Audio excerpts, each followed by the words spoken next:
आज हम लोग कोलाइडल स्टेट की बात करेंगे। बीएससी सेकंड सेमेस्टर यूनिट 3 का ये पार्ट है। 16 को एग्ज़ाम है तुम लोगों का, इसलिए बहुत जल्दी से इसका रिवीजन कर लेते हैं। देखो, कोलाइडल स्टेट सबसे पहले होती क्या है इसकी हम लोग बात करें। एक साइंटिस्ट थे थॉमस ग्राहम, नाम सुना है तुम लोगों ने। ग्राहम ने क्या बोला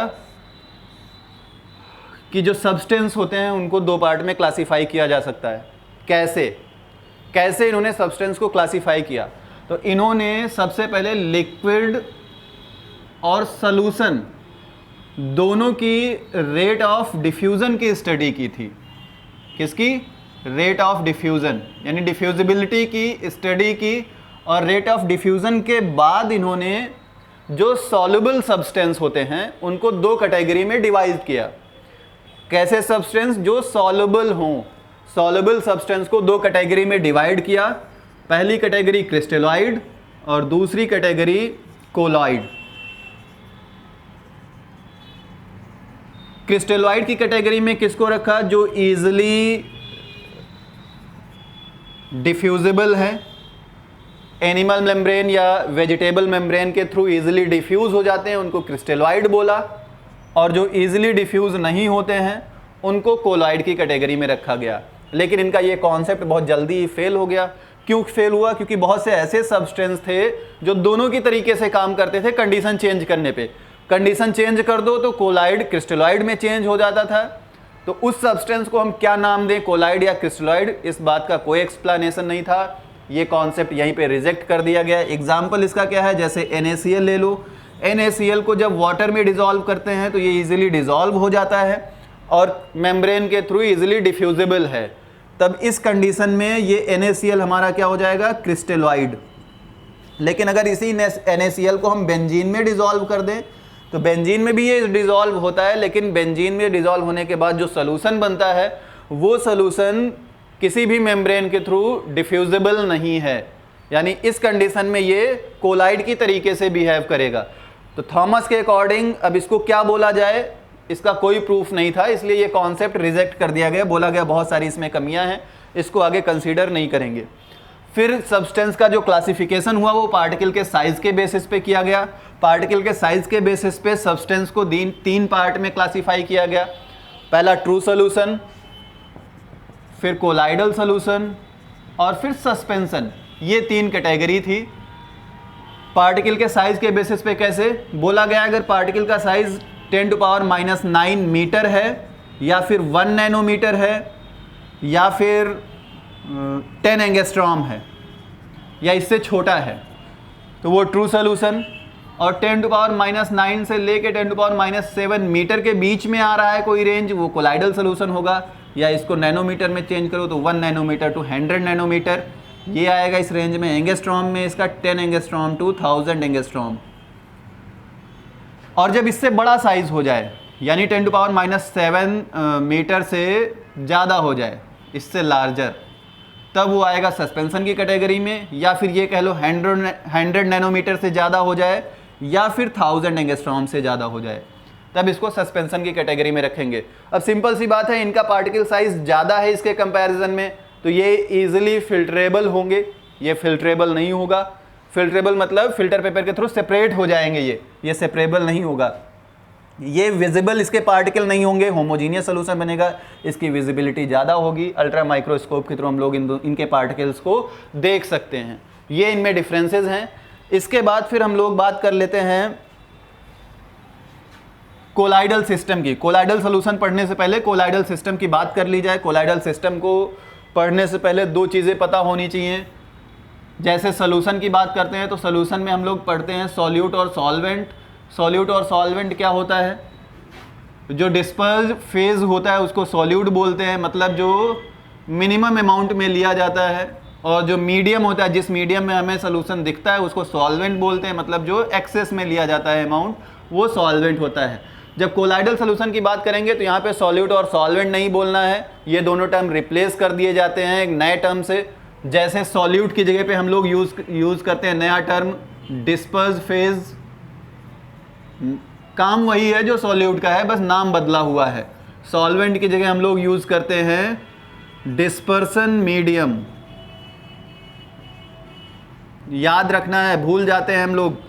एग्जाम में बैठोगे तुम लोग भूल जाओगे, कंफ्यूज हो जाओगे। डिस्पर्सन मीडियम क्या है? मीडियम का मतलब सॉल्वेंट, मीडियम मतलब जो हमें जैसा मीडियम दिखे, तो दिखेगा कौन? जो ज़्यादा अमाउंट में होगा। तो dispersion medium solvent, disperse phase हमारा सॉल्यूट। और इनके बेसिस पे कोलाइडल सिस्टम को हम लोगों ने 8 टाइप से क्लासीफाई किया। वो क्लासिफिकेशन क्या है फटाफट देख लो, उसको भी टाइम वेस्ट नहीं करना है, बहुत स्पीड से पढ़ो। 8 टाइप से हम लोगों ने क्लासीफाई किया था, डिस्पर्स फेज, डिस्पर्सन मीडियम, और यहाँ पे लिख लो कोलाइडल सॉल्यूशन। जैसे डिस्पर्स फेज को हम लोग सॉलिड लें, इसको भी सॉलिड ले लें, इसको सॉलिड लें, इसको लिक्विड ले लें, इसको सॉलिड लें, इसको गैस ले लें। अब इसको लिक्विड कर लो, इसको सॉलिड रखो, इसको लिक्विड करो, इसको लिक्विड करो, इसको लिक्विड करो, इसको गैस कर दो, इसको गैस करो, इसको सॉलिड रखो, इसको गैस ही रखो, इसको लिक्विड कर दो। गैस गैस वाले कंसीडर नहीं करते हैं, ठीक है। ये 8 हो गए, 1 2 3 4 5 6 7 8। जब सॉलिड सॉलिड होगा तब इसको बोलेंगे सॉलिड सॉल, इसका नाम क्या होगा? Solid sol. ऐसे ही जब डिस्पर्स्ड फेज सॉलिड हो और डिस्पर्सन मीडियम लिक्विड हो तो इसको बोलते हैं सॉल। इसको क्या बोलते हैं? सॉल। और जब डिस्पर्स्ड फेज सॉलिड हो और ये गैस हो जाए तुम्हारा डिस्पर्सन मीडियम, तो इसको बोलते हैं एरोसॉल। क्या बोलते हैं? एरोसॉल। देखो एक चीज याद रखना, dispersed phase solid solid solid मतलब सॉल सब में लगा हुआ है। जब दोनों सॉलिड तो सॉलिड सॉल, जब एक सॉलिड एक गैस तो एरोसॉल, और जब सॉलिड लिक्विड तो सॉल। ये याद रखना। उसके बाद डिस्पर्स्ड फेज को हमने लिक्विड किया और डिस्पर्सन मीडियम सॉलिड। जब लिक्विड और सॉलिड का कॉम्बिनेशन होता है तो जेल बनता है, सबको पता है, जेली सबने खाया है। और जब लिक्विड लिक्विड होता है तो दूध सब लोग पीते हैं, इमल्सन। और जब लिक्विड और गैस का कॉम्बिनेशन हो, जैसे ऊपर सॉलिड और गैस था, एरोसॉल बना था।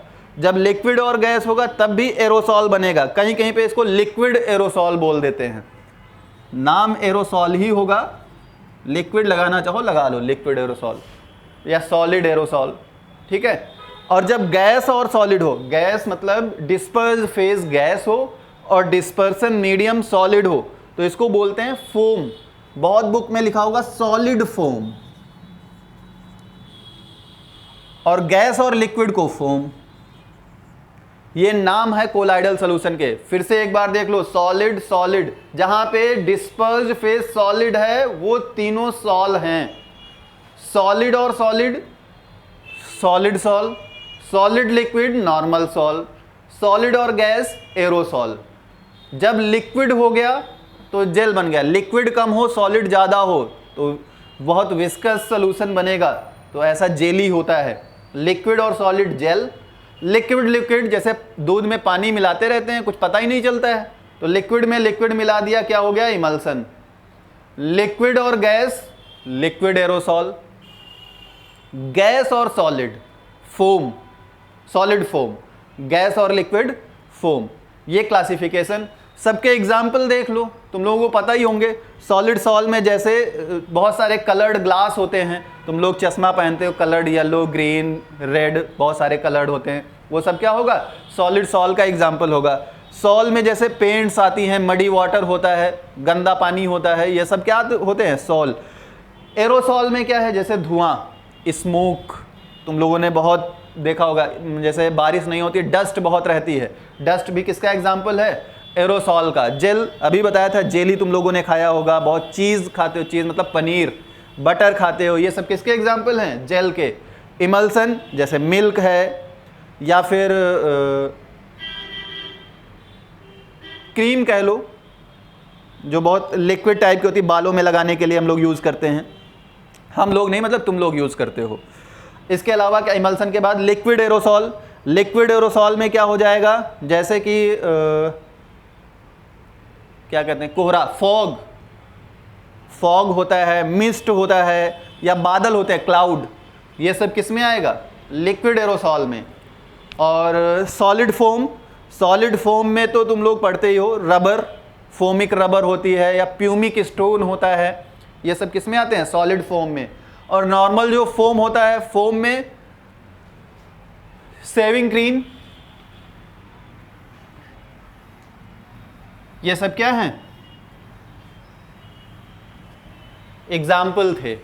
ये तो था क्लासिफिकेशन कोलाइडल सिस्टम का। इसके अलावा कोलाइडल सॉल्यूशन का क्लासिफिकेशन क्या है, कितने टाइप से क्लासिफाई करते हैं? तो कोलाइडल सॉल्यूशन को हम लोग नॉर्मली 2 टाइप से क्लासिफाई करते हैं। कोलाइडल सॉल्यूशन का क्लासिफिकेशन 2 टाइप से होता है, एक को बोलते हैं लायोफिलिक और एक को बोलते हैं लायोफोबिक। फोबिक मतलब हेटिंग, फिलिक मतलब लविंग, लायो मतलब लिक्विड। इसका मतलब ऐसे सब्सटेंस जो लिक्विड लविंग होंगे वो लायोफिलिक होंगे और जो लिक्विड हेटिंग होंगे वो लायोफोबिक होंगे। लिक्विड लविंग है, इसका मतलब इसके अंदर हाइड्रेशन बहुत एक्सेस में होगा, हाइड्रेशन पावर इसकी ज़्यादा होगी, इसकी हाइड्रेशन पावर कम होगी। हाइड्रेशन पावर ज़्यादा होने की वजह से इसकी स्टेबिलिटी ज़्यादा हो जाएगी, इसकी स्टेबिलिटी कम होगी। ये ज़्यादा स्टेबल, ये कम स्टेबल। इसको हम लोग सॉरी इसको हम लोग एक और नाम से जानते हैं, हो सकता है एग्जाम में पूछा जाए, इंट्रिंसिक कोलाइडल सॉल्यूशन। क्या? इंट्रिंसिक कोलाइडल सॉल्यूशन, याद रखना। इसको क्या बोलते हैं? Extrinsic colloidal solution, extrinsic colloidal solution. एक और नाम होता है, जैसे तुम लोगों को थर्मोडायनेमिक्स पढ़ा होगा, वहाँ पे तुम लोगों को पढ़ाया जाता है रिवर्सिबल और इरिवर्सिबल प्रोसेस। रिवर्सिबल प्रोसेस को बोला जाता है कि नेचुरल प्रोसेस, सॉरी, रिवर्सिबल और इरिवर्सिबल। इरिवर्सिबल होता है नेचुरल प्रोसेस यानी स्पॉन्टेनियस, और ये नॉन स्पॉन्टेनियस। वैसे ही यहाँ पे चूंकि ये लायोफिलिक है, यह नेचुरल होता है, इसलिए हम लोग इसको क्या बोलेंगे? लायोफिलिक को। लायोफिलिक होगा रिवर्सिबल,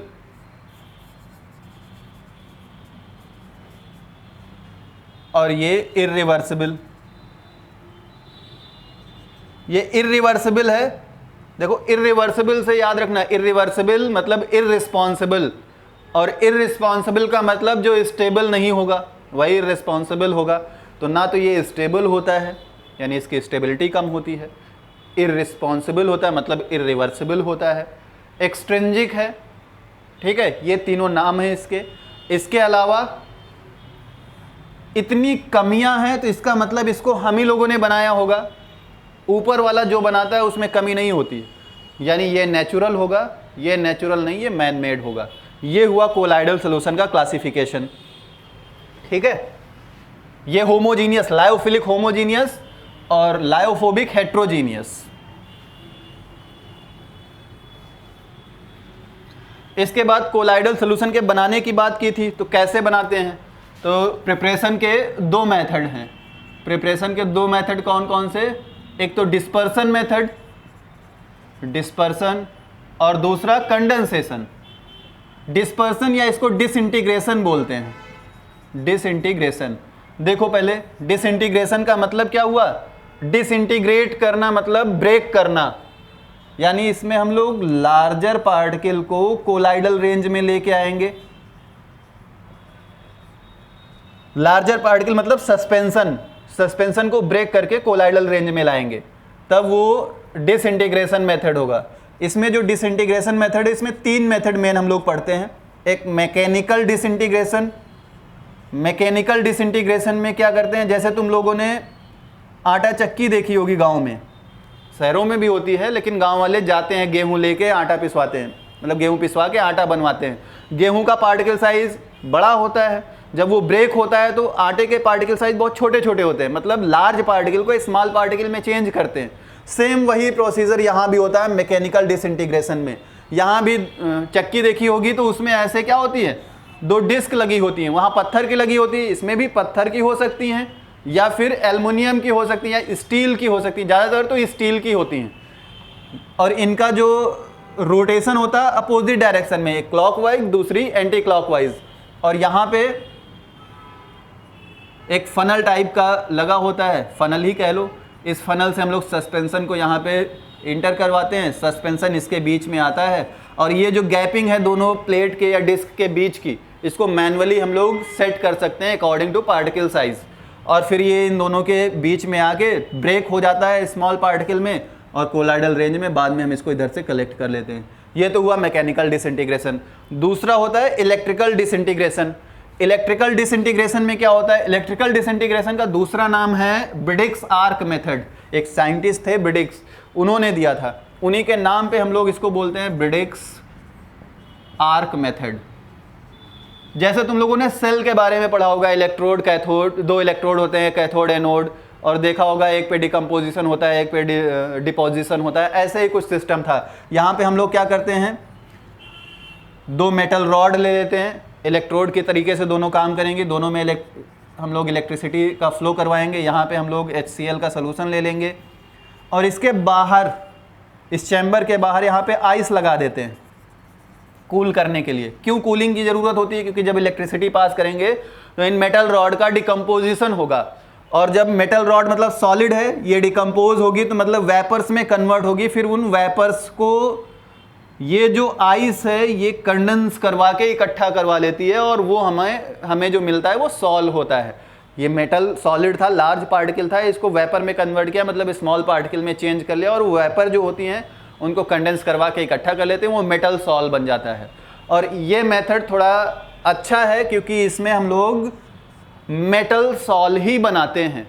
क्यों मेटल सॉल बनाते हैं? क्योंकि यहाँ पे हमें मेटल की रॉड की ज़रूरत होती है, बगैर मेटल रॉड के इलेक्ट्रिसिटी कंडक्ट नहीं होगी, और मेटल रॉड का ही डिकम्पोजिशन होगा, तो जिसका डिकम्पोजिशन होगा उसी का सॉल बनेगा। इसलिए ये मेथड हम तभी यूज़ करेंगे जब मेटल सॉल बनाना होगा, और स्पेशली जब हमें कोई भी ऐसा मेटल यूज़ करना होता है जो बहुत कीमती होता है, जैसे प्लैटिनम, गोल्ड, सिल्वर, इन सब का यूज़। तो अगर नॉर्मली एग्जाम में पूछा जाए कि गोल्ड सॉल या सिल्वर सॉल या प्लैटिनम सॉल किससे बनता है, तो ब्रिडिक्स आर्क मेथड से, ठीक है, क्योंकि इसमें कोई वेस्टेज नहीं होता है। बाकी मेथड में वेस्टेज हो जाएगा, और गोल्ड महंगी चीज़ है। इसके बाद एक सबसे अच्छा मेथड जो एग्जाम में हमेशा पूछा जाता है, पेप्टाइजेशन। पेप्टाइजेशन भी डिसइंटीग्रेशन मेथड में ही आता है। पेप्टाइजेशन क्या होता है, कंफ्यूज ना होना, कोएगुलेशन और पेप्टाइजेशन अपोजिट होते हैं, इसलिए ज़्यादा कंफ्यूज होने की ज़रूरत नहीं है। यहाँ पे हम पेप्टाइजेशन की बात करेंगे। पेप्टाइजेशन का मतलब कोई प्रेसिपिटेट होगा, freshly prepared precipitate, freshly prepared precipitate होगा, इस प्रेसिपिटेट को ब्रेक करना है, मतलब लार्ज पार्टिकल साइजेस को तोड़ना है छोटे छोटे पार्टिकल में। जो कोलाइडल पार्टिकल होते हैं उनकी एक खास बात होती है, वो इलेक्ट्रिकली चार्ज पार्टिकल होते हैं। इलेक्ट्रिकली चार्ज पार्टिकल का मतलब वो इलेक्ट्रिसिटी कंडक्ट करवाते हैं, वो चार्ज पार्टिकल कंसीडर किए जाते हैं। जैसे ही इसमें हम कोई इलेक्ट्रोलाइट मिलाएंगे, क्योंकि हमें ब्रेक करना है इसको, इसमें हम इलेक्ट्रोलाइट मिलाएंगे तो जैसे ही ये हमारा जो प्रेसिपिटेट था कोलाइडल जिससे बनाना है, ये या तो पॉजिटिवली चार्ज होगा या नेगेटिवली चार्ज होगा। अगर ये पॉजिटिवली चार्ज है तो इस इलेक्ट्रोलाइट में दो चीज़ें होती हैं, कैटायन और एनायन, तो इसका पॉजिटिव चार्ज इस एनायन की सरफेस पे एड्जॉर्ब हो जाएगा। अगर ये नेगेटिवली चार्ज है तो ये इस पॉजिटिव की सरफेस पे एड्जॉर्ब हो जाएगा, और जैसे ही ये इसकी सरफेस पे एड्जॉर्ब होगा, इनके पार्टिकल साइज अलग अलग हो जाएंगे, अलग अलग छोटे छोटे पार्टिकल में ये सेपरेट हो जाएंगे। जो इकट्ठा थे, कलेक्ट हो गए थे एक जगह, एक बड़ा पार्टिकल बन गया था, वो छोटे छोटे पार्टिकल में टूट जाएगा और वो कोलाइडल रेंज में आ जाएगा। सबसे अच्छा एग्जाम्पल क्या होता है, फेरिक हाइड्रोक्साइड, FeOH का होल थ्राइस, ये होता है प्रेसिपिटेट, फ्रेशली प्रिपेयर्ड प्रेसिपिटेट अगर फेरिक हाइड्रोक्साइड का लिया जाए, और इसमें हम लोग FeCl3 एज अ इलेक्ट्रोलाइट मिला दें, फेरिक क्लोराइड का इलेक्ट्रोलाइट, ये इलेक्ट्रोलाइट मिलाएं, तो ये जो फेरिक हाइड्रोक्साइड है वो इनकी सरफेस पे, क्योंकि ये पॉजिटिवली चार्ज होता है, ये इसकी सरफेस पे एड्जॉर्ब हो जाएगा, अलग अलग फेरिक हाइड्रोक्साइड में सेपरेट हो जाएगा, और ये कोलाइडल पार्टिकल बन जाएगा। याद रखना, फेरिक हाइड्रोक्साइड का फ्रेशली प्रिपेयर्ड प्रेसिपिटेट लेते हैं और FeCl3 as a electrolyte use करते हैं, तब फिर ये हमारा प्रेसिपिटेट ब्रेक होके कोलाइडल रेंज में आता है। अब एक चीज़ है, कन्फ्यूज़न हमेशा रहता है कि सर ने FeCl3 ले लिया, हम नहीं लेंगे, हम कुछ और ले लेंगे। नहीं, हमेशा ऐसा इलेक्ट्रोलाइट तुम्हें यूज करना है, जो भी प्रेसिपिटेट तुम्हें दिया गया है जिसको कोलाइडल रेंज में लाना है, इलेक्ट्रोलाइट वही यूज करना जिसका एक आयन इसके किसी एक आयन के साथ कॉमन हो, सेम आयन होना चाहिए। जैसे इसमें आयरन था, इसमें भी आयरन था। जैसे तुम यहां पे आयरन ना लेते, AgCl ले लेते या AlCl3 ले लेते, बेकार हो जाता, सेपरेट ना कर पाता। हमेशा याद रखना, इसकी डिटेल में पूरी बात एक्सप्लेनेशन हम लोग थ्योरी क्लास में कर चुके हैं जब ऑफलाइन क्लास ली थी, इसलिए बहुत ज़्यादा नहीं। जैसे मान लिया कहीं पे तुमको मिल गया AgNO3, या मान लिया हमने AgI का प्रेसिपिटेट बना दिया, सिल्वर आयोडाइड का प्रेसिपिटेट बनाया, ये फ्रेशली प्रिपेयर्ड प्रेसिपिटेट दिया और बोला कि इसको कोलाइडल रेंज में लाओ। तो कुछ लोग लैब में गए, उनको AgNO3 मिल गया, उन्होंने एज अ इलेक्ट्रोलाइट इसको यूज़ किया और सेपरेट कर दिया। अब किसी दूसरी लैब में सिल्वर नाइट्रेट नहीं था, या था भी तो ख़त्म हो गया। अब कुछ लोगों ने अभी इसको नहीं बनाया, तो क्या अब नहीं बन सकता? अरे बन सकता है। देखो KI रखा होगा, बहुत से ऐसे, अब KI और ये दोनों अलग अलग चीज़ें हैं, लेकिन आयोडीन कॉमन है ना, इसमें क्या था, सिल्वर कॉमन था, तो कोई एक आयन कॉमन होना चाहिए, ये सेपरेट हो जाएगा इजीली। ठीक है, ये ध्यान रखना। ये हुआ पेप्टाइजेशन। इसके बाद कंडेंसेशन मेथड है। कंडेंसेशन मेथड को डिटेल में पढ़ने की जरूरत नहीं, एग्जाम में पूछा नहीं जाता है, बहुत सिंपल मेथड है। कंडेंसेशन मेथड में क्या होता है कि जो स्मॉल साइज के पार्टिकल हैं उनको कोलाइडल रेंज में, मतलब ट्रू सोल्यूशन को कोलाइडल में लाना है। तो इसके लिए हम लोग क्या करते, बहुत सारी केमिकल रिएक्शंस पढ़ रखी है, रिडक्शन के थ्रू करते हैं, ऑक्सीडेशन के थ्रू करते हैं, सॉल्वेंट एक्सचेंज करके कर लेते हैं, या फिर हम लोग प्रेसिपिटेशन टाइप का कुछ करते हैं, कहते हैं कंडेंसेशन कर ले, वेपर्स का कंडेंसेशन करवा दें। तो ऐसे बहुत सारे मेथड्स हैं, तो ये पढ़ने की ज़रूरत नहीं है, इसको छोड़ दो। ठीक है,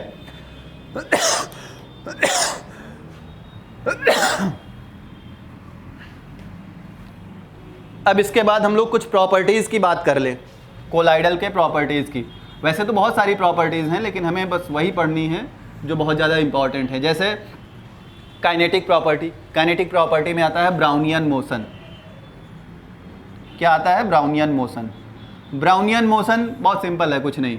रॉबर्ट ब्राउन थे एक साइंटिस्ट, रॉबर्ट ब्राउन ने अल्ट्रा माइक्रोस्कोप से कोलाइडल पार्टिकल के मोमेंट को देखा। वो जो मोमेंट था कोलाइडल पार्टिकल का, वो जिगजैग था, कोई एक डायरेक्शन नहीं थी, वो एक दूसरे से स्ट्राइक करके अपनी डायरेक्शन चेंज कर रहे थे। कुछ पार्टिकल जैसे कभी ऐसे जा रहा है, कभी ऐसे जा रहा है, कभी इधर मूव कर गया, कभी इधर। तो ये जो मोशन था, ये जिगजैग मोशन, इसी मोशन को रॉबर्ट ब्राउन ने बताया था। बोला था कि जो कोलाइडल पार्टिकल है वो किसी डायरेक्शन में नहीं, जिगजैग मोशन करते हैं। इसी जिगजैग मोशन को इन्हीं के नाम पे हम लोगों ने दे दिया ब्राउनियन मोशन। अब इसका फ़ायदा क्या है, ब्राउनियन मोशन का यूज़ क्या, इससे क्या होता है? तो रॉबर्ट ब्राउन ने बोला था ब्राउनियन मोशन ही किसी भी कोलाइडल की स्टेबिलिटी के लिए रिस्पॉन्सिबल है। कैसे? अगर कोलाइडल पार्टिकल स्ट्राइक करके अपनी डायरेक्शन चेंज करते जा रहे हैं, इसका मतलब वो एक दूसरे से दूर जा रहे हैं। जैसे एक पार्टिकल आया, यहाँ दूसरे पार्टिकल से कोलाइड हुआ, कोलाइड होने के बाद इसने डायरेक्शन चेंज कर ली, इसने चेंज कर ली, अलग अलग चले गए। इसका मतलब इनके बीच में रिपल्सन वर्क कर रहा है, रिपल्सिव फोर्सेज प्रेजेंट हैं, और वो जो रिपल्सिव फोर्सेज हैं वो इसी जिगजैग मोशन के लिए रिस्पॉन्सिबल हैं। और इसी वजह से ये पार्टिकल एक जगह पे कलेक्ट नहीं हो पाते, सेटल डाउन नहीं हो पाते, और कोलाइडल हमारा स्टेबल रहता है। अगर ये सेटल डाउन हो जाए तो डिस्पर्स फेज और डिस्पर्सन मीडियम सेपरेट हो जाएगा, दोनों अलग अलग हो जाएंगे, स्टेबिलिटी खत्म हो जाएगी कोलाइडल सॉल्व की। इसलिए कोलाइडल सोल्यूशन की स्टेबिलिटी के लिए ब्राउनियन मोशन रिस्पॉन्सिबल होता है, ये बोला था रॉबर्ट ब्राउन ने। इसके अलावा ब्राउनियन मोशन की हेल्प से हम लोग अवोगाद्रो नंबर भी कैलकुलेट करते हैं। वो कैसे करते हैं वो बाद में, अभी बस एप्लीकेशन में यही दो चीज़ें याद रखो। इसके अलावा ऑप्टिकल प्रॉपर्टीज़ में हम लोग टिंडल इफेक्ट की बात करते हैं। जब ऑप्टिकल प्रॉपर्टी की बात होती है तो उसमें आता है टिंडल इफेक्ट। टिंडल इफेक्ट में क्या, इसमें एक साइंटिस्ट थे टिंडल, इन्होंने क्या बोला, टिंडल ने ये बोला जी, जब कोई स्ट्रांगली कन्वर्जिंग बीम किसी भी कोलाइडल सोल्यूशन से पास की जाए, कोलाइडल सॉल्यूशन से स्ट्रॉन्ग कन्वर्जिंग बीम पास की जाए तो वो जो बीम होती है, रेज होती हैं, वो कोलाइडल पार्टिकल से स्ट्राइक होके एक कोन बनाती हैं, अपना पाथ इल्यूमिनेट करती हैं। उस इल्यूमिनेटेड पाथ को हम लोग बोलते हैं टिंडल कोन। जैसे मान लिया कुछ ऐसा,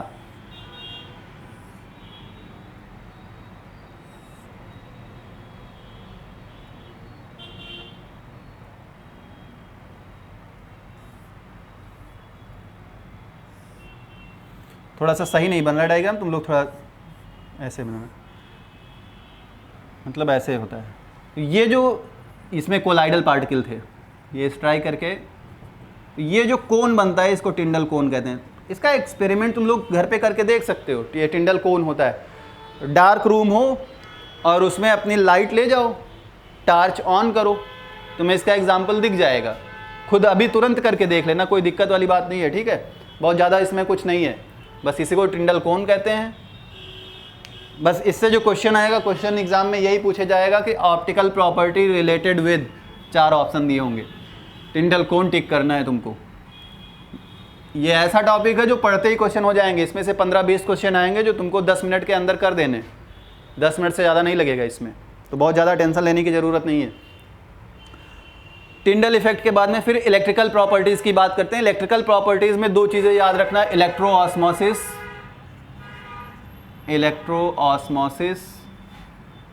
और इलेक्ट्रोफोरेसिस।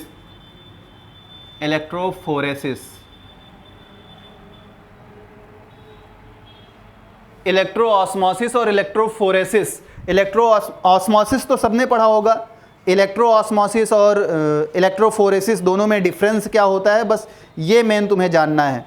इलेक्ट्रोफोरेसिस का मतलब जब हम किसी भी कोलाइडल सॉल्यूशन में इलेक्ट्रोड के थ्रू करंट का फ्लो करवाएं और उस करंट के फ्लो की वजह से जो हमारे कोलाइडल पार्टिकल हैं वो मूव करें। कहने का मतलब जैसे हम इसमें कोलाइडल सॉल्यूशन ले लिया हमने और इसमें इलेक्ट्रोड लगा दिए, और जब इन इलेक्ट्रोड से हम करंट का फ्लो करवाएं तो यहाँ जो कोलाइडल पार्टिकल हैं, मतलब कोलाइडल पार्टिकल का मतलब सॉल्यूट, वो किसी एक इलेक्ट्रोड की तरफ मूव करें। जैसे ये नेगेटिव इलेक्ट्रोड है, ये पॉजिटिव इलेक्ट्रोड है, कोलाइडल पार्टिकल पॉजिटिव की तरफ जा रहे हैं, इसका मतलब इन पे चार्ज क्या है, नेगेटिवली चार्ज कोलाइडल पार्टिकल है। अगर ये नेगेटिव की तरफ आ रहे हैं, इसका मतलब ये पॉजिटिवली चार्ज कोलाइडल पार्टिकल हैं। तो कोलाइडल पार्टिकल का moment under the influence of electric field is known as electrophoresis, ठीक है। इलेक्ट्रोऑस्मोसिस में क्या होगा, इलेक्ट्रोऑस्मोसिस यहाँ पे मूवमेंट होता है कोलाइडल पार्टिकल का। इलेक्ट्रोऑस्मोसिस में जो मूवमेंट होगा वो कोलाइडल पार्टिकल का नहीं होगा, इसमें जो मूवमेंट होता है वो होता है कोलाइडल पार्टिकल का मतलब डिस्पर्स फेज सॉल्यूट, इसमें सॉल्वेंट का होता है। सॉल्वेंट मतलब डिस्पर्सन मीडियम, इसमें डिस्पर्सन मीडियम का मूवमेंट होता है। याद रखना, under the influence of electric field जब डिस्पर्सन मीडियम के पार्टिकल मूव करते हैं तो उसको इलेक्ट्रोऑस्मोसिस बोलते हैं, और जब डिस्पर्स फेज या कोलाइडल पार्टिकल मूव करते हैं तो इसको इलेक्ट्रोफोरेसिस बोलते हैं। दोनों का फिनोमिना थोड़ा सा अलग है, बहुत ज़्यादा नहीं, बस बेसिक डिफरेंस समझ लो। ये तो थी इलेक्ट्रिकल प्रॉपर्टीज़। आगे हम लोग अब समझ गए ना तुम लोग, अब आगे बात करते हैं। ये तो बात हो गई इलेक्ट्रोफोरेसिस और इलेक्ट्रोऑस्मोसिस की, बस इसमें इतना ही पढ़ना है। अब इसके बाद हम लोग बात कर लेते हैं कोएगुलेशन की। किसकी बात कर लेते हैं, कोएगुलेशन। कोएगुलेशन को ही बोलते हैं फ्लोकुलेशन। क्या बोलते हैं, फ्लोकुलेशन। बहुत थोड़ा स्पीड बढ़ा रहे हैं, ठीक है। कोएगुलेशन और फ्लोकुलेशन दोनों सेम चीज़ें हैं। अभी पेप्टाइजेशन बताया था, पेप्टाइजेशन में बोला था कि जो प्रेसिपिटेट है उसमें इलेक्ट्रोलाइट मिला के प्रेसिपिटेट को ब्रेक करना है स्मॉल पार्टिकल में। कोएगुलेशन का मतलब है जो स्मॉल पार्टिकल हों उसमें इलेक्ट्रोलाइट मिला के प्रेसिपिटेट में कन्वर्ट करना है, ये है कोएगुलेशन। कोएगुलेट करवाना, इकट्ठा करवाना। तो इसमें क्या होता है, स्मॉल पार्टिकल साइज होंगे, इसमें हम लोग क्या मिलाएंगे, इलेक्ट्रोलाइट, और फिर उस इलेक्ट्रोलाइट की वजह से ये पार्टिकल इकट्ठा हो जाएंगे और किस में चेंज हो जाएंगे, प्रेसिपिटेट में। इस पूरे फिनोमेना को, इस पूरे प्रोसेस को बोलते हैं कोएगुलेशन। ऐसा क्यों होता है फिर बता रहे हैं। जो कोलाइडल पार्टिकल हैं यानी स्मॉल पार्टिकल हैं वो चार्ज पार्टिकल होते हैं। इलेक्ट्रोलाइट के अंदर कैटायनिक और एनायनिक पार्ट दोनों होंगे। अगर ये पॉजिटिवली चार्ज हैं तो ये पॉजिटिव चार्ज सारे इकट्ठा हो जाएंगे इस नेगेटिव चार्ज की वजह से। ये इनको अट्रैक्ट करके एक साथ कलेक्ट करके क्या चेंज कर देगा, इस पार्टिकल को प्रेसिपिटेट में चेंज कर देगा, लार्ज पार्टिकल में चेंज कर देगा, और इस फिनोमिना को हम लोग बोलेंगे कोएगुलेशन। एक साइंटिस्ट थे हार्डी और उनके दोस्त थे सुल्जे, उन्होंने एक लॉ दिया था दोनों लोगों ने मिलके, इसलिए हम लोग एक लॉ पढ़ेंगे, हार्डी सुल्जे लॉ। इन्होंने क्या बोला था इन्होंने इसी कोएगुलेशन के बारे में बताया था। कोएगुलेशन के बारे में क्या बताया था, इन्होंने बोला था जो इलेक्ट्रोलाइट हम लोग यूज करते हैं सब्सटेंस को कोएगुलेट करवाने के लिए, कोएगुलेटिंग एजेंट जिसका नाम क्या है, कोएगुलेटिंग एजेंट, वो कोएगुलेटिंग एजेंट कितना पावरफुल है ये उसकी वैलेंसी से डिसाइड होता है। जैसे कोई भी इलेक्ट्रोलाइट उस पर कितनी वैलेंसी है या कितना चार्ज है वो डिसाइड करेगा उसकी कोएगुलेटिंग पावर को। मान लिया किसी इलेक्ट्रोलाइट पे 2 पॉजिटिव चार्ज हैं और कोई दूसरा इलेक्ट्रोलाइट है 1 पॉजिटिव चार्ज है, तो इसके अंदर पावर ज़्यादा, इसके अंदर पावर कम। एग्जाम्पल से समझो,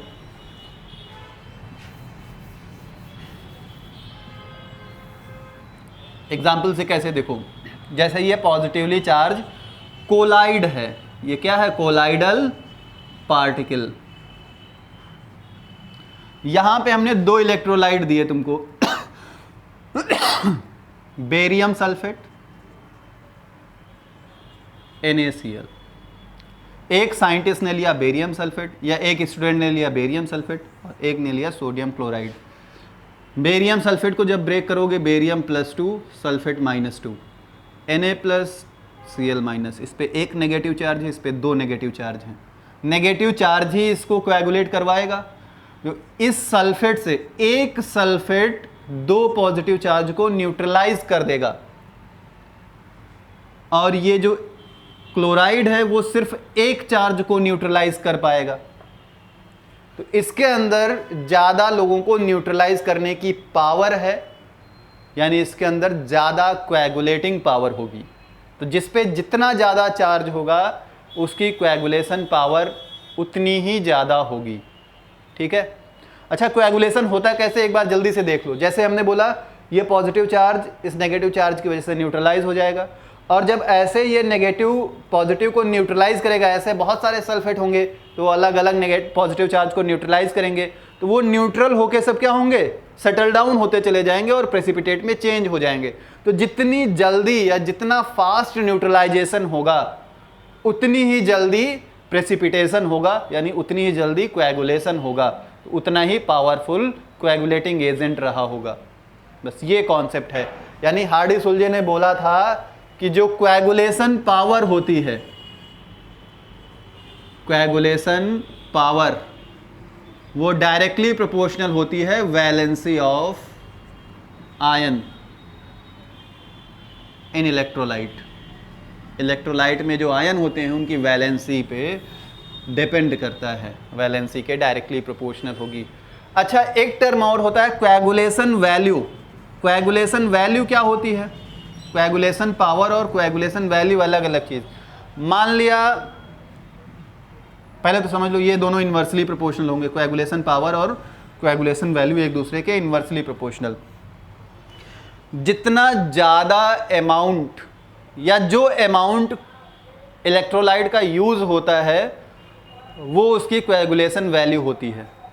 किसी भी इलेक्ट्रोलाइट का जितना अमाउंट हम लोग यूज़ करते हैं किसी भी सब्सटेंस को कोएगुलेट करवाने के लिए, उस अमाउंट को हम लोग बोलते हैं कोएगुलेशन वैल्यू। तो जिसके अंदर पावर कम होगी उसका ज़्यादा अमाउंट यूज़ करना पड़ेगा, इसका मतलब जो पावर है वो वैल्यू के इन्वर्सली प्रोपोर्शनल होगी। कोएगुलेशन वैल्यू समझ गए, कोएगुलेशन पावर समझ गए, हार्डी-सुलजे रूल समझ गए, बस ये था कोएगुलेशन। इसके बाद तुम लोगों ने पढ़ा होगा गोल्ड नंबर के बारे में।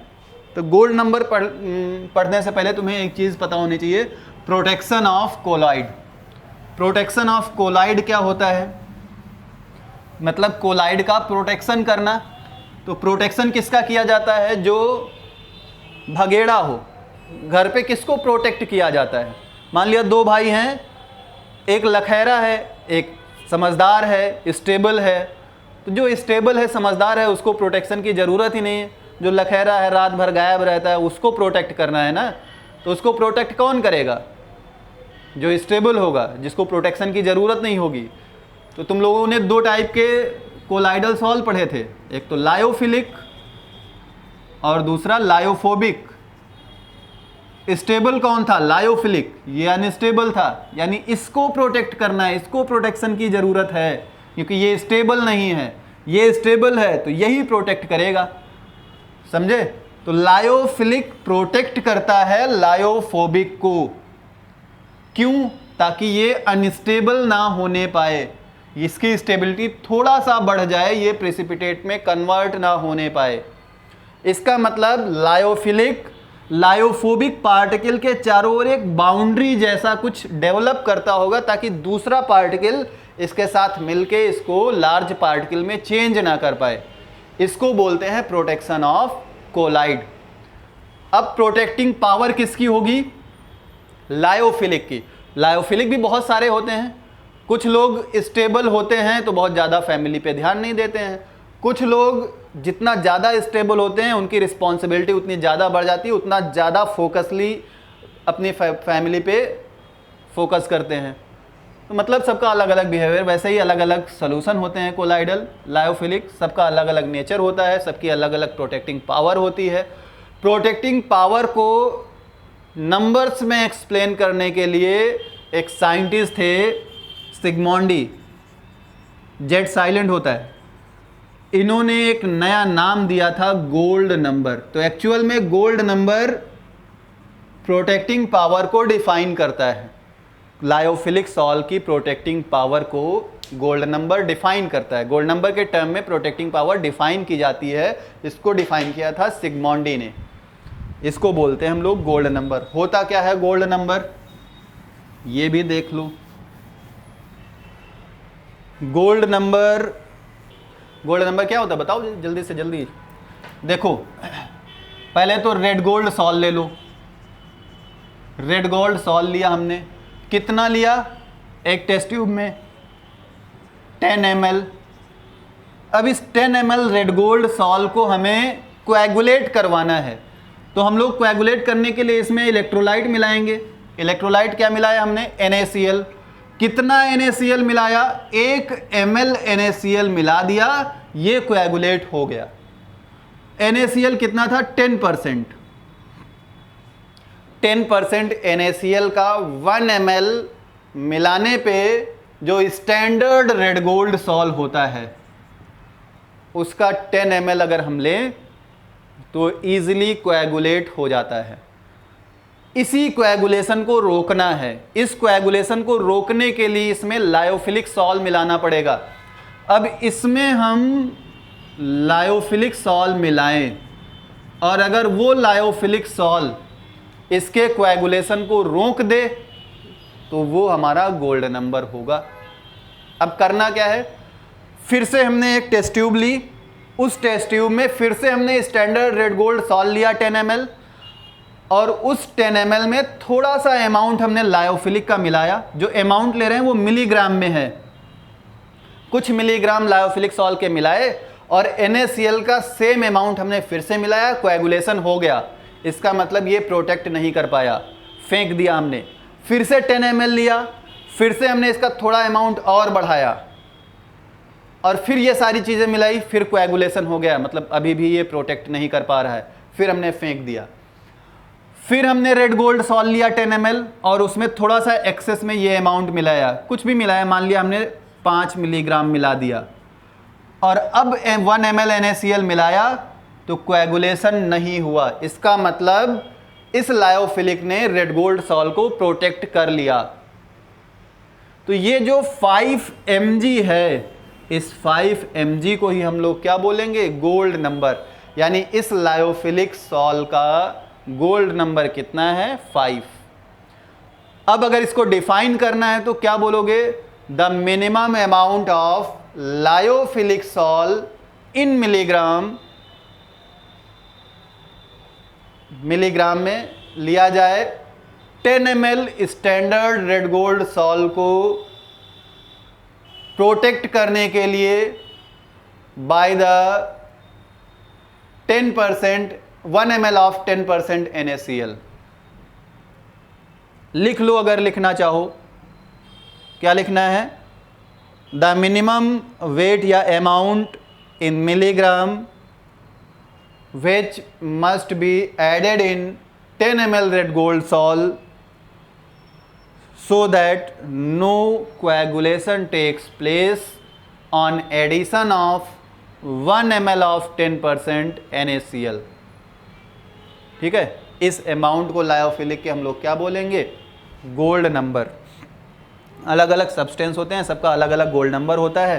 एग्जाम में पूछा जाता है कि गोल्ड नंबर किसका कितना है। जैसे कुछ एग्जाम्पल लायोफिलिक सॉल्ट के, जैसे जिलेटिन, स्टार्च, सबके गोल्ड नंबर याद रखो या हम लिखवा देते हैं, तुम लोग लिख लो। जैसे जिलेटिन है और स्टार्च है तो जिलेटिन का गोल्ड नंबर होता है 0.005 और स्टार्च का होता है 20 से 25 के बीच में। इसमें से कुछ भी वैल्यू आए, ये स्टार्च है, ये जिलेटिन है, ये नंबर याद रखना। जिलेटिन का 0.005 to 0.01 कर लो, हाँ 0.01 इस रेंज में होता है जिलेटिन, ये स्टार्च। ये दो वैल्यू याद रखना, ये गोल्ड नंबर हैं जिलेटिन और स्टार्च के, एग्ज़ाम में पूछा जा सकता है। इसके अलावा हीमोग्लोबिन का 0.03 से 0.07 होता है। बहुत सारे ऐसे होते हैं। एल्बुमिन होता है 0.1 to 0.2। ठीक है, चलो ये हो गया गोल्ड नंबर। इसके बाद हम लोग बात करते हैं अलग अलग कोलाइडल की, जैसे इमल्सन और जेल। तो इमल्सन में तुम्हें क्या पढ़ना है, इमल्सन क्या होता है, इमल्सन के टाइप्स कितने हैं, जेल क्या होता है, जेल के टाइप्स कितने हैं। बस अभी ये ख़त्म होने वाला है, बहुत ज़्यादा टाइम नहीं लगेगा। तो पहले इमल्सन के बारे में पढ़ लेते हैं। तो इमल्सन की डेफिनेशन में कुछ नहीं पूछा जाता, तुम्हें ये बोलना है the colloidal solution in which disperse phase and dispersion medium both are liquids. Disperse phase भी क्या होता है, लिक्विड, और डिस्पर्सन मीडियम भी क्या होता है, लिक्विड। उसको हम लोग क्या बोलते हैं, इमल्सन। यानी इमल्सन को कैसे बनाते होंगे, दो लिक्विड लेते होंगे अलग अलग, एक डिस्पर्स फेज, एक डिस्पर्सन मीडियम। खास बात लिक्विड की ये होगी कि दोनों इमिसिबल लिक्विड होंगे। इमिसिबल का मतलब एक पोलर और दूसरा नॉन पोलर।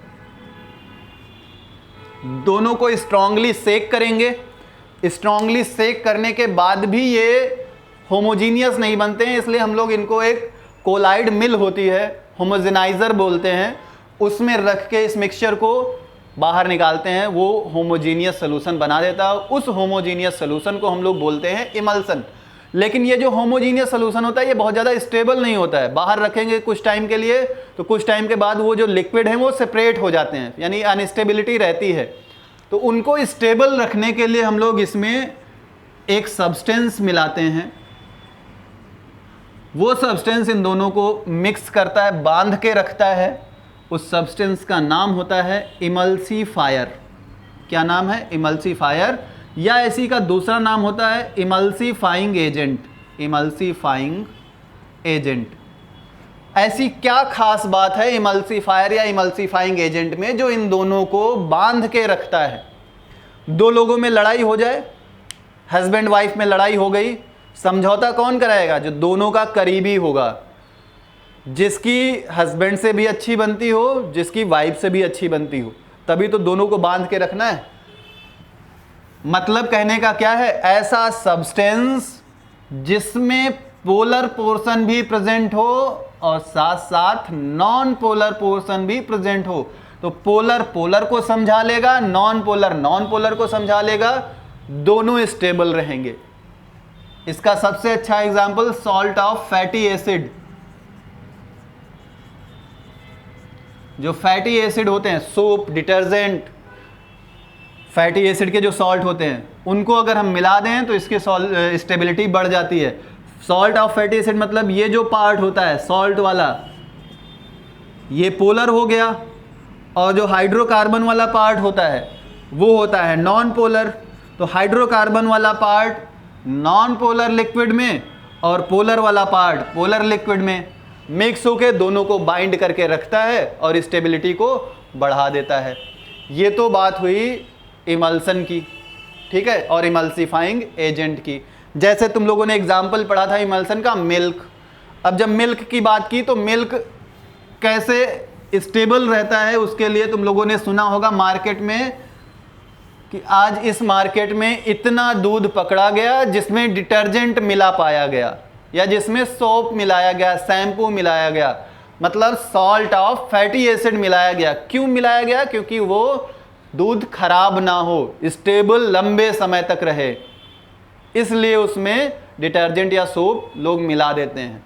वो हार्मफुल होता है हम लोगों के लिए जो खाते हैं उनके लिए, लेकिन ऐसा उनसे मतलब नहीं, उन्हें अपने मिल्क की स्टेबिलिटी चाहिए ज़्यादा समय के लिए वो चल सके, ठीक है। इसीलिए वो लोग, उन्हें केमिस्ट्री नहीं पता है कि इसको मिलाने से क्या होगा, नुकसान होगा, फायदा होगा। उन्हें ये पता है कि डिटर्जेंट मिला देंगे तो स्टेबिलिटी बढ़ जाएगी, सिर्फ इसलिए वो डिटर्जेंट मिलाते हैं, किसी और रीजन से नहीं मिलाते हैं, ठीक है। ये तो बात हुई इमल्सन की।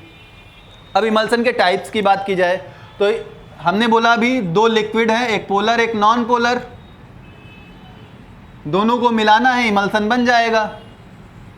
हो सकता है एक बार पोलर एक्सेस में लिया जाए, यानी ये हमारा डिस्पर्सन मीडियम हो, ये डिस्पर्स फेज हो, एक बार उल्टा हो जाए, ये डिस्पर्स फेज बन जाए, ये डिस्पर्सन मीडियम बन जाए। तो मान लिया जब ये डिस्पर्सन मीडियम है और ये डिस्पर्स फेज है, तो डिस्पर्सन मीडियम मतलब पोलर वाला एक्सेस में लिया गया, पोलर मतलब वाटर समझ लो, वाटर एक्सेस में लिया गया, और नॉन पोलर को ऑयल समझ लो, ऑयल मिनिमम, यानी ज़्यादा वाले में कम मिलाना है, ज़्यादा अमाउंट में कम मिलाना है। यानी ऑयल किस में मिलाना है? In water. तो एक टाइप हो गया ऑयल इन वाटर। इस बार क्या करना है तुमको? इसे कम अमाउंट में लेना है, वाटर को कम लेना है और नॉन पोलर वाले को ज़्यादा लेना है, यानी ऑयल में मिलाना है पानी। दूसरा क्या होगा? Water in oil. ये दो टाइप हो गए इमल्सन के। अच्छा, इमल्सन का एक एग्जाम्पल मिल्क है। एग्जाम में एक क्वेश्चन पूछा जाता है कि which substance is emulsion, 4 option दिए होंगे, मिल्क दिया ही नहीं होगा। सबसे अच्छा एग्जाम्पल जो तुम लोग भूल जाते हो, कॉड लिवर ऑयल, ये भी इमल्सन है, इसको याद कर लो, एग्जाम में पूछा जाता है। मिल्क और कॉड लिवर ऑयल में से एक जरूर पूछा जाएगा, ठीक है। ये बात हो गई इमल्सन की। इसके बाद हम लोग बात कर लेते हैं जेल की। फटाफट जेल पे आ जाओ। जेल क्या होगा? अभी पढ़ा था, जेली, चीज, ये सब तुम लोग खाते हो। जेल को भी ऐसे ही क्लासिफाई करना है डिस्पर्स फेज और डिस्पर्सन मीडियम के बेसिस पे। डिस्पर्स फेज और डिस्पर्सन मीडियम। डिस्पर्स फेज मतलब मिनिमम अमाउंट, डिस्पर्सन मीडियम मतलब मैक्सिमम या एक्सेस में। डिस्पर्सन मीडियम क्या होगा? सॉलिड, और डिस्पर्स फेज क्या होगा? लिक्विड। बोलो भाई, अभी क्लासिफिकेशन किया था इससे पहले, जेल का क्लासिफिकेशन। डिस्पर्सन मीडियम क्या था? जल्दी से बताओ। हाँ, अबे तुम लोग तो पढ़े हो, तुम लोगों को तो बता चुके हम लोग। ऑनलाइन वाले कोई बात नहीं, जो नहीं पढ़े तुम तो लोग आते रहते हो, जल्दी बताओ। हाँ, तुमने सही बताया, ठीक है। डिस्पर्सन मीडियम क्या होगा? सॉलिड, और डिस्पर्स फेज लिक्विड। इसको क्या बोलोगे? जेल। कितने टाइप के? 2। कौन कौन से? इलास्टिक और नॉन इलास्टिक। अब ये इलास्टिक और नॉन इलास्टिक क्या होते हैं? ऐसे सब्सटेंस या ऐसे जेल जिनके अंदर इलास्टिसिटी की प्रॉपर्टी हो वो इलास्टिक जेल, जिनके अंदर इलास्टिसिटी की प्रॉपर्टी नहीं होगी वो नॉन इलास्टिक जेल। इलास्टिसिटी की प्रॉपर्टी का मतलब जेल को अगर हम कुछ देर के लिए कंप्रेस कर दें तो सारा लिक्विड निकल जाए, और फिर से उनको लिक्विड में डाल दें तो वो फिर से स्वेल हो जाए, यानी वाटर या लिक्विड को एब्जॉर्ब कर लें। तो ये प्रॉपर्टी हुई इलास्टिसिटी की। और नॉन इलास्टिसिटी का मतलब वो दोबारा वाटर को या लिक्विड को उतने अमाउंट में एब्जॉर्ब ना करें। तो ये हुआ इलास्टिक और नॉन इलास्टिक जेल। इसके अलावा जेल में कुछ अलग से प्रॉपर्टी पढ़ाई जाती है, जैसे बोलते हैं कि इलास्टिक जेल के अंदर एक प्रॉपर्टी होती है इम्बिबिशन। क्या होता है? इम्बिबिशन। इम्बिबिशन एक्चुअल में यही है जो हमने बताया तुमको, क्या कि अगर हम जेल को कुछ देर के लिए स्टैंड बाई मोड पे रख लें, उसको कहीं पे रख दिया जाए तो उसका लिक्विड धीरे धीरे निकल जाएगा, वो श्रिंक हो जाएगा, और फिर से उसको हम उस लिक्विड के कांटेक्ट में ले आएं तो वो लिक्विड को एब्जॉर्ब करके स्वेल हो जाए। इसी फिनोमिना को हम लोग क्या बोलते हैं? इम्बिबिशन। इसके अलावा एक और फिनोमिना होता है, तुम लोगों ने पढ़ा होगा, सिनर्जिज। सिनर्जिज होता है, और इसके अलावा थिक्सोट्रॉपी होती है, ये सब पढ़ा होगा तुम लोगों ने। सिनर्जिज क्या होता है?